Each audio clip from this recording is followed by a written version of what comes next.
Hello friends, welcome to my channel जीकेश। ये हम लोगों ने बेसिकली जीके के रिलेटेड डिस्कशन के लिए इस चैनल को स्टार्ट किया है और हम लोग यहाँ पे आज 20 क्वेश्चन की बात करेंगे जीके की। और ये जो 20 क्वेश्चन है ये आपको हर कम्पिटिटिव एग्जाम में काम में आएंगे, चाहे वो कोई सा भी एग्जाम हो। लेकिन उससे पहले हमारे चैनल को सब्सक्राइब करना, इसको लाइक और शेयर करना ना भूलें। चलो देखते हैं हमारा फर्स्ट क्वेश्चन है, what is the name of the lower layer of the earth three concentric layer. कि पृथ्वी की तीन संकेंद्रित परतों की निचली परत का नाम क्या है। कि जो हम लोग अर्थ के अंदर की बात करते हैं, जो तीन परतें हैं, सबसे पहले ऊपर क्रस्ट आता है, फिर आता है मेंटल, फिर आता है कोर। तो इसमें जो संकेंद्रित परतों की निचली परत है उसका नाम क्या है। कि केंद्रित परतों कि इसका नाम क्या है, क्रस्ट का नाम क्या है। तो इसका जो राइट आंसर है वो है हमारा सीमा। सिलिकॉन और मैग्नीशियम की ये जो परत है बनी हुई होती है। नेक्स्ट क्वेश्चन है हमारा वो है, the term barani refers to in the context of agriculture. कि बरानी शब्द कृषि के संदर्भ में किसको कहा जाता है, किस तरह की खेती को बरानी कहा जाता है। ऑप्शन है हमारी ड्राईलैंड फार्मिंग, दूसरा है मिक्स्ड फार्मिंग या मिश्रित खेती, तीसरा है रेनफेड फार्मिंग या वर्षा आधारित खेती, चौथा है नन ऑफ दीज, इनमें से कोई नहीं। तो यहाँ पे हम लोग जिसको बारानी कहते हैं उसका नाम है रेनफेड फार्मिंग। की जो वर्षा से जहाँ पे खेती की जाती है उस कृषि को हम लोग बारानी खेती कहते हैं। अगला क्वेश्चन है हमारा वो है, which canyon is known as the Grand Canyon of India or the Arizona of India। कि किस घाटी को the grand canyon of India या भारत के एरिजोना के रूप में जाना जाता है। ऑप्शन है हमारा गेंडीकोटा कैनियन, दूसरा है कोलका कैनियन, थर्ड है कॉपर कैनियन, फोर्थ है ग्रैंड कैनियन। तो जिसको the grand canyon of India कहा जाता है उसका नाम है गंडीकोटा कैनियन। तो गंडीकोटा कैनियन है जो कि पेन्नार नदी पर बना हुआ है, जो कि एरामाला हिल्स को काट के बना है। एरामाला हिल्स, पेनार नदी में एरामाला हिल्स को काट के गंडीकोटा कैनियन बना हुआ है। अगला क्वेश्चन है हमारा वो है, which of the given vitamin is a water soluble vitamin. कि दिए गए विटामिनों में से कौन सा पानी में घुलनशील विटामिन है। ऑप्शन है हमारे पास vitamin A, vitamin B, vitamin K, vitamin D. तो पानी में जो घुल जाता है वाटर सोल्यूबल वाइटामिन है जो वो है विटामिन बी। कि विटामिन बी को वाटर सोल्यूबल वाइटामिन कहते हैं। ये वाइटामिन को हम लोगों ने दो पार्ट में बांटा है, एक तो फैट सोल्यूबल वाइटामिन और दूसरा है वाटर सोल्यूबल वाइटामिन। अब वाटर सोल्यूबल वाइटामिन है जो वो बी और सी है, वो वाटर सोल्यूबल वाइटामिन होते हैं। और जो फैट सोल्यूबल वाइटामिन है वो है ए, डी, ई, के। ये चार हैं जो फैट सोल्यूबल वाइटामिन है, और बी और सी वाटर सोल्यूबल वाइटामिन है। तो यहाँ पे हमारा जो राइट आंसर है वो है बी, विटामिन बी। अगला क्वेश्चन है हमारा, which of the following is responsible for nitrogen fixation. कि निम्नलिखित में से कौन नाइट्रोजन निर्धारण के लिए जिम्मेदार है। ऑप्शन है फंगस या फंगूस, बी है बैक्टीरिया या जीवाणु, सी है वायरस, चौथा है या डी इंसेक्ट या कीड़े। की हम लोगों ने सुना है कि ये पौधे हैं जो नाइट्रोजन को फिक्स करते हैं, जैसे मूंग हो गई, चना हो गया। तो वो कौन सी चीजें होती हैं या कौन से जानवर होते हैं जो उनको फिक्सेशन या निर्धारण के काम में आते हैं। तो यहाँ पे हमारा जो राइट आंसर है वो है जीवाणु। कि जो जीवाणु है वो या बैक्टीरिया है वो नाइट्रोजन फिक्सेशन का काम करते हैं। अगला क्वेश्चन है हमारा six question, press council of India is a. भारतीय प्रेस परिषद निम्नलिखित में से किसको कहा जाता है या वो क्या है। प्रेस काउंसिल ऑफ इंडिया क्या है।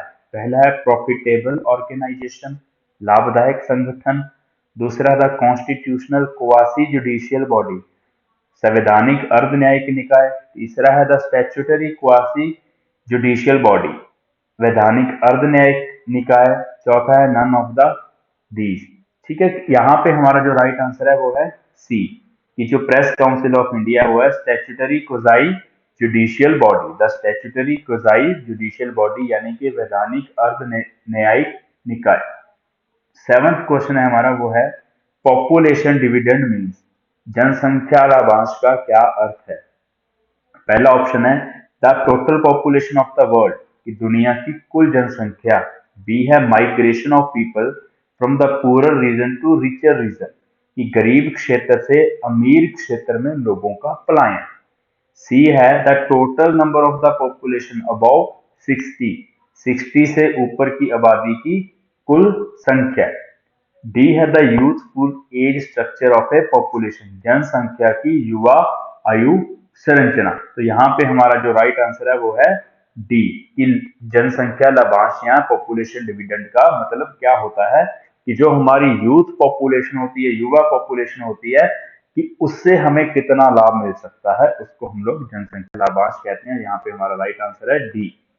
ठीक है, अगला क्वेश्चन है हमारा वो है who among the following decides if an individual bill is a money bill or not? निम्नलिखित में से कौन यह तय करता है कि कोई व्यक्तिगत विधेयक धन विधेयक है या नहीं है? इसके ऑप्शन है हमारे पास प्राइम मिनिस्टर, प्रधानमंत्री, बी है प्रेसिडेंट या फिर राष्ट्रपति, सी है प्राइम मेंबर ऑफ लोकसभा या लोकसभा सदस्य, डी है स्पीकर ऑफ लोकसभा या लोकसभा अध्यक्ष।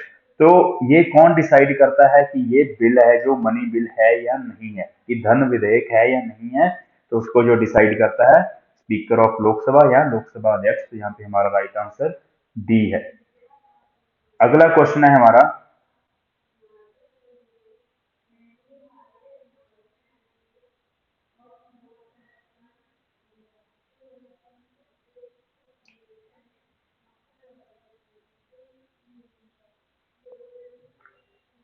तो अगला क्वेश्चन है जो हमारा, सॉरी गाइस फॉर डिस्टर्बेंस, अगला क्वेश्चन है जो हमारा वो है, राष्ट्रीय स्वास्थ्य बीमा योजना launch under social security act 2008 involves, कि राष्ट्रीय सामाजिक सुरक्षा अधिनियम 2008 के तहत शुरू की गई राष्ट्रीय स्वास्थ्य बीमा योजना में शामिल है, कि राष्ट्रीय स्वास्थ्य बीमा योजना में कौन या किसको शामिल किया गया है? हमारा पहला ऑप्शन ओनली रूरल वर्कर्स, केवल ग्रामीण श्रमिक, बी है ओनली सोशल वर्कर, केवल सामाजिक कार्यकर्ता, सी है ओनली अनऑर्गेनाइज्ड सोशल वर्कर्स, केवल असंगठित क्षेत्र के श्रमिक, चौथा है ऑल ऑफ द अबव, कि उपरोक्त सभी।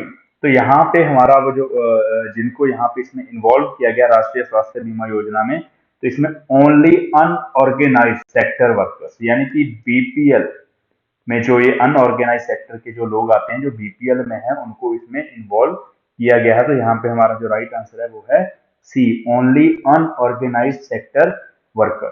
ठीक, नेक्स्ट क्वेश्चन है हमारा वो है, which of the given vitamin is responsible for blood clotting, दिए गए विटामिनों में से कौन सा रक्त के थक्के के लिए जिम्मेदार है? Option vitamin A, vitamin B, vitamin K, vitamin D. तो जो रक्त के थक्के के लिए या फिर ब्लड क्लॉटिंग के लिए जिम्मेदार है, रिस्पॉन्सिबल है, वो है विटामिन के। अगर हमारी बॉडी में विटामिन के की कमी हो जाती है तो ब्लड क्लॉटिंग नहीं हो पाएगी। अगला क्वेश्चन है, who is the author of book title तिपाने कश्मीरी ची? ठीक है, कि तिपाने कश्मीरची नामक पुस्तक के लेखक कौन है? ऑप्शन है अरुण कर्माकर, बी अरुण जेटली, सी अरुण शर्मा, डी मनोज सिन्हा। तो तिपाने कश्मीरची के जो राइटर हैं वो है अरुण कर्माकर। अरुण कर्माकर ने तिपाने कश्मीरची नामक पुस्तक लिखी है। अगला क्वेश्चन है हमारा, Gibraltar straight links which of the following, Gibraltar जल डमरुद्या निम्नलिखित में से किसको जोड़ता है? हमारा ऑप्शन पहला है ए, ऑप्शन है the Pacific Ocean and Mediterranean Sea, प्रशांत महासागर एंड भूमध्य सागर, the Mediterranean Sea and Red Sea, भूमध्य सागर और लाल सागर, सी है the Red Sea and Atlantic Ocean, लाल सागर और अटलांटिक महासागर, डी है Atlantic Ocean and the Mediterranean Sea, Atlantic महासागर और भूमध्य सागर। तो यहाँ पे हमारा जो राइट आंसर है वो है डी। हमारा यहाँ पे जो राइट आंसर है, सॉरी डी नहीं है, हमारा जो यहाँ पे आंसर है वो है सी, द लाल सागर और अटलांटिक महासागर, रेड सी एंड मेडिटेरियन सी।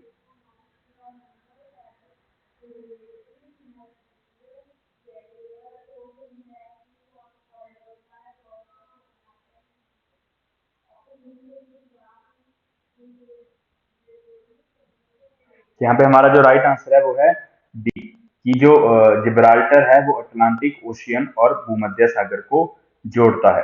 क्योंकि ये जिब्राल्टर है, जैसे हम देखें कि यहाँ पे यूरोप और यहाँ पे अफ्रीका है और यहाँ पे मेडिटेरियन सी है। तो यहाँ पे जो हमारी स्ट्रेट है या जलदमरुद्या है, उसको हम लोग जिब्राल्टर जिब्राल्टर कहते हैं, जहाँ पे ऊपर इसमें यूरोप और नीचे अफ्रीका है। तो यहाँ पे हमारा अटलांटिक ओशियन है और ये हमारा मेडिटेरियन सी है। इन दोनों को जो जोड़ता है उसका नाम है जिब्राल्टर। कि अटलांटिक महासागर और भूमध्य सागर या मेडिटेरियन सी और अटलांटिक ओशियन को जो जोड़ता है। अगला क्वेश्चन है हमारा, which of the given states और UT has the least number of females per thousand males as per the census 2011। 2011 की जनगणना के अनुसार दिए गए राज्यों या संघ राज्य क्षेत्रों में से किसमें प्रति 1000 पुरुषों पर महिलाओं की संख्या सबसे कम है? ऑप्शन है दमन एंड दीव, मेघालय, अंडमान निकोबार, हरियाणा। तो यहाँ पे हमारा राइट आंसर है दमन and Diu. Daman and Diu में सबसे कम फीमेल हैं 1000 पुरुषों की संख्या पर। अगला क्वेश्चन है, Nepenthes khasiana an endangered and rare plant found in. कि नेफेंथिस खासियाना एक लुप्त प्राय और दुर्लभ पौधा है, ये कहाँ पाया जाता है? पहला ऑप्शन बिहार, दूसरा मेघालय, तीसरा उड़ीसा, चौथा है मध्य प्रदेश। तो यहाँ पे हमारा जो राइट आंसर है वो है मेघालय। कि नेफेंथिस खासियाना मेघालय में पाया जाता है और ये एक पिचर प्लांट है। पिचर प्लांट, अब पिचर प्लांट करता क्या है कि ये इंसेक्ट्स या कीड़ों को खाता है। ये जो पौधा है नेफेंथिस कैसियाना, ये कीड़े मकोड़ों को खाता है। अगला क्वेश्चन है हमारा वो है, which of the given biotransformation gives maximum energy to the human body. दिए गए जैव परिवर्तनों में से कौन सा मानव शरीर को अधिकतम ऊर्जा देता है?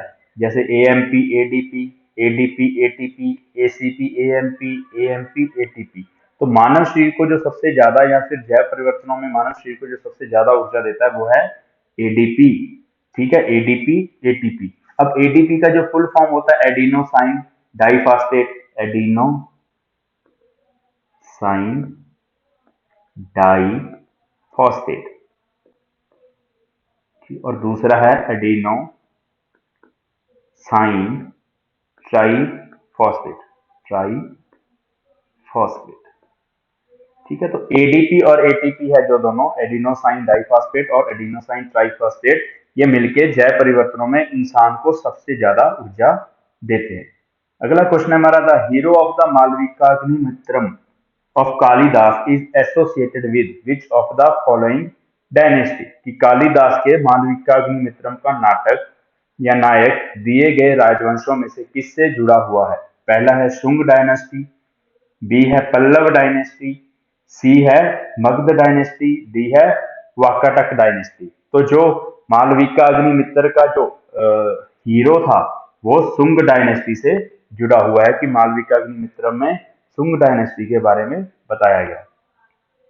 अगला क्वेश्चन है, where is Lomas Rishi caves located. कि लोमस ऋषि गुफा कहाँ स्थित है? ऑप्शन है नासिक, बी है गया, सी है वाराणसी, डी है भुवनेश्वर।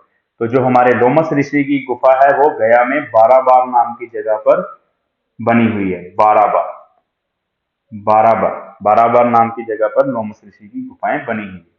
अगला क्वेश्चन है हमारा, the tropic of cancer does pass through which state of India. की कर्क रेखा भारत के किस राज्य से होकर गुजरती है? पहला ऑप्शन है उत्तर प्रदेश, मध्य प्रदेश, बिहार, आंध्र प्रदेश। की इन चारों में से किस राज्य में से होकर ये गुजरती है? तो हमारा राइट आंसर है वो है मध्य प्रदेश। की मध्य प्रदेश में से होकर कर्क रेखा गुजरती है। वो उत्तर प्रदेश में से नहीं गुजरती, बिहार से नहीं गुजरती, आंध्रा में से भी नहीं गुजरती। ठीक है, अगला क्वेश्चन है हमारा वो है, who among the given had translated the Upanishad from Sanskrit to Persian. दिए गए में से किसने उपनिषदों का संस्कृत से फारसी में अनुवाद किया है? पहला ऑप्शन है दारा शिकोह, दूसरा है बाबर, तीसरा है मिर्जा गालिब, चौथा है अबुल फजल। तो यहाँ पे दारा शिकोह ने उपनिषदों को संस्कृत से फारसी में अनुवाद किया। जो दारा शिकोह है ये औरंगजेब का भाई था और शाहजहां का बेटा था। अगला क्वेश्चन है हमारा, Musi is a tributary of which of the given river. कि मूसी दी गई नदियों में से किसकी सहायक नदी? ऑप्शन है गंगा, बी है कृष्णा, सी है कावेरी, डी है चंबल। तो यहाँ पे हमारा जो राइट आंसर है वो है कृष्णा। की मूसी है कृष्णा की सहायक नदी है। मैं आपको ये भी बता दूं कि हैदराबाद शहर है जो वो मूसी नदी के किनारे ही बसा हुआ है।